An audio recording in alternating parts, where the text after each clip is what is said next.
Good morning all of you students. Today I am going to discuss about health and physical education class 12 chapter number 7 physiology and injuries in sports. Physiology and injury in sports.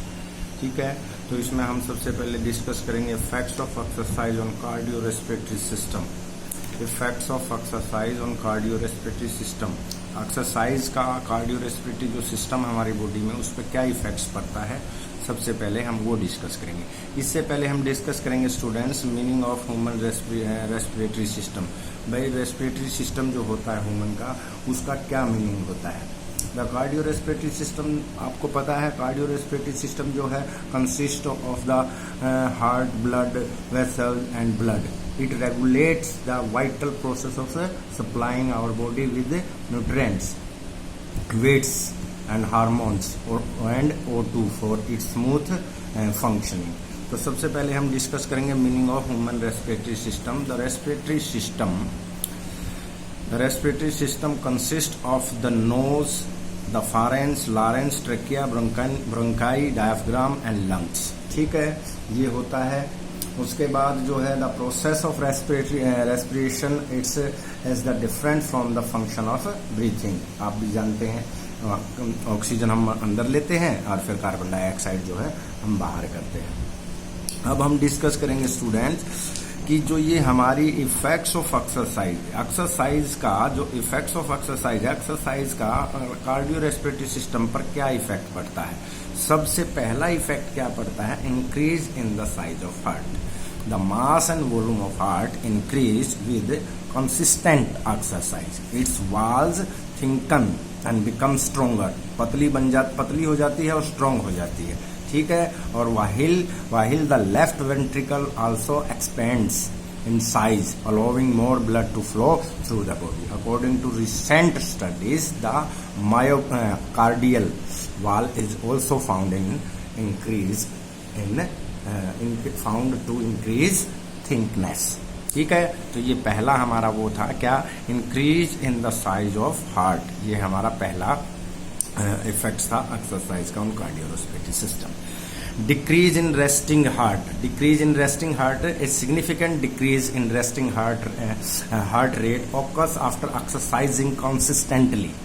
If an individual with the initial resting heart rate of 72 beats per minute is subjected to the 10-week training programs, we can accept a reduction of about 10 beats.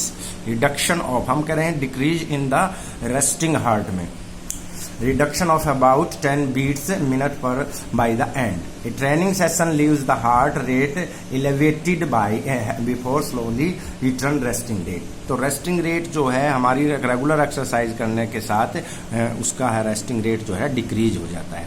Third point क्या है, stroke volume increase at rest.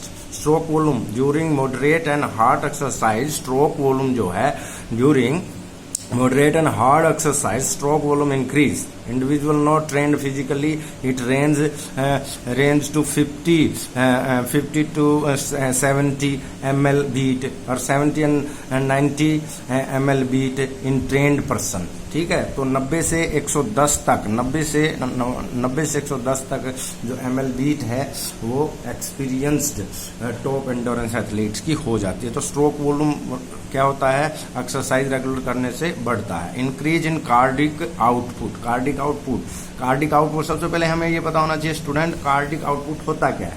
The amount of the blood pumped by the heart in 1 minute is called cardiac output. It is the expressed as L minute. The product of stroke volume and heart rate gives us cardiac output. During vigorous activity, the heart rate and stroke volume increase, resulting in the subsequent increase of cardiac output. ठीक है student, cardiac output हो गया. अब हम बात कर रहे हैं स्टूडेंट किसकी, increased blood flow increase flowing training session. Skeletal muscles receive greater blood supply because they required more O2 during exercise. This reaction is set in motion by the blood through increasing the number of capillaries and opening the exiting ones wide. In this way, the efficiency of the blood redistribution is increased. ठीक है, ये भी हो गया. तो blood flow हमारा जो है इंक्रीज होता है. नेक्स्ट क्या है? Increase in the blood volume. Blood volume जो है वो अभी हमारी इंक्रीज होती है. A consistent practice of exercise increase plasma volume which accounts for the increased blood volume. Along with that, greater production of the red blood cells also takes place to meet the O2 required of muscles while exercising.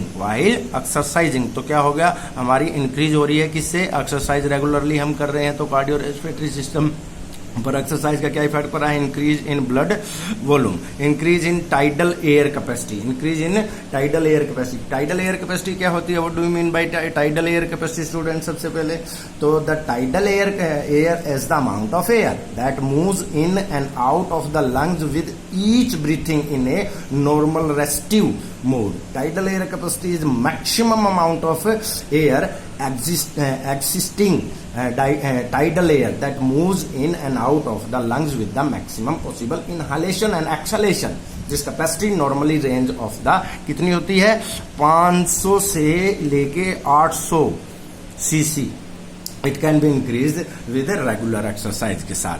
Strengthen respiratory muscles. जो respiratory muscles होती है वो strengthen में आती हैं. The diaphragm, strengthen in resting muscles में the diaphragm and other respiratory muscles which assist in the expansion of the thoracic cavity, increase in strength with the regular exercise. Next क्या है? Increase in endurance. Endurance जो है increase होता है. An individual can increase her and his endurance level efficiently with a consistent and effective exercise techniques. Over a long period of the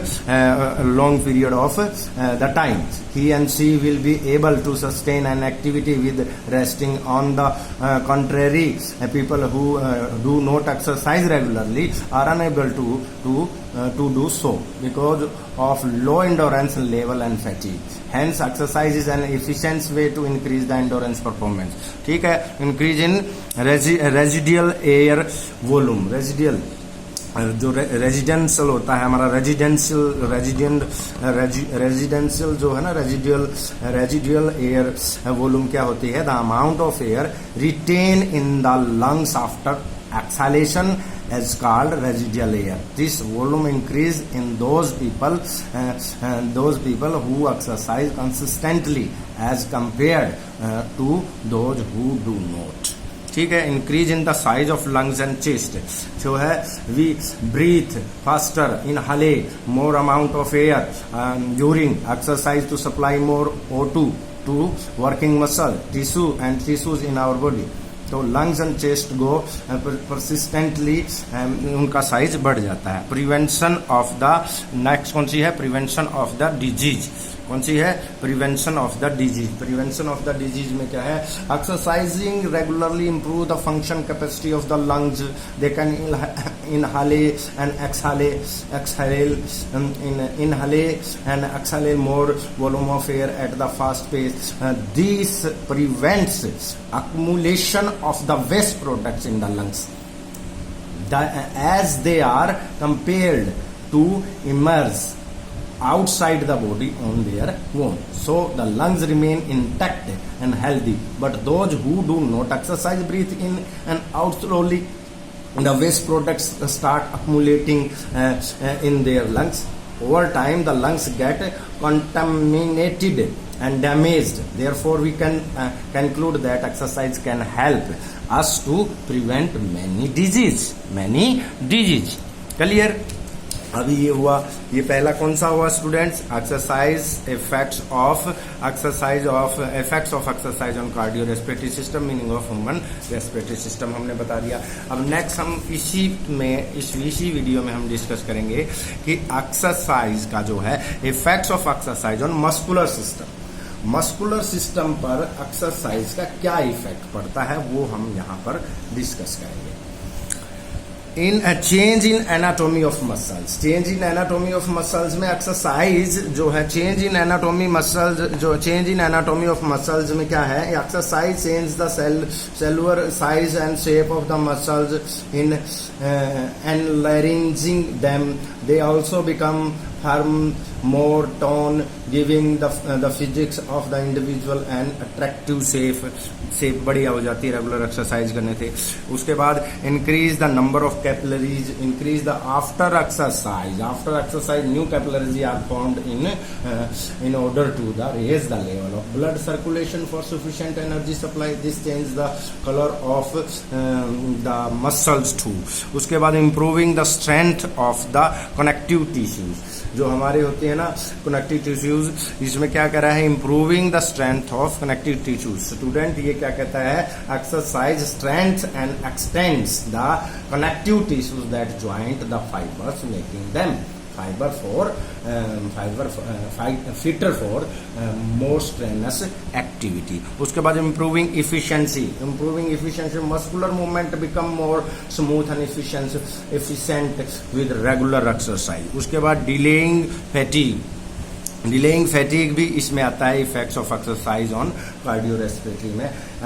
fatigue which is caused by excessive concentration of the carbon dioxide, lactic acid phosphate in the muscle reduce with regular exercise. Activation of non functioning fibres, activation of non-functional fiber. Inactivity brings about the atrophy of the muscles. Some muscles will remain inactive if we do not put them to any work. Although this might have not fatal consequences, it is still beneficial to active them with exercise, as the body becomes stronger with the increase the total contraction power of the muscles. ये हो गया कौन सा, activation of the non functioning of fibres. Correct posture बन जाता है। आपको पता है कंटिन्यू यदि आप एक्सरसाइज करते हैं, कंटिन्यू आप जो है ना increase in muscular strength has the added advantage of lending the body correct posture. Postural deformities can be reduced हो जाती है। improvement in the reaction time, improvement in reaction, regular exercise heightens speed of nerve impulse. This is turn sharpens the reflection and reaction time of individual as the nerve impulses reaches the muscles fibre more quickly. तो student आज हमने इस video में क्या discuss किया, पहला हमने discuss किया कौन सा topic, physiology and injury in sports में चैप्टर नंबर 7 है हमारा, और health and physical class 12th के लिए इसमें फर्स्ट टॉपिक हमने क्या किया, effects of exercise on cardio respiratory system and meaning of human respiratory system. इसके हमने इफेक्ट गिनवा दिए एक्सरसाइज के।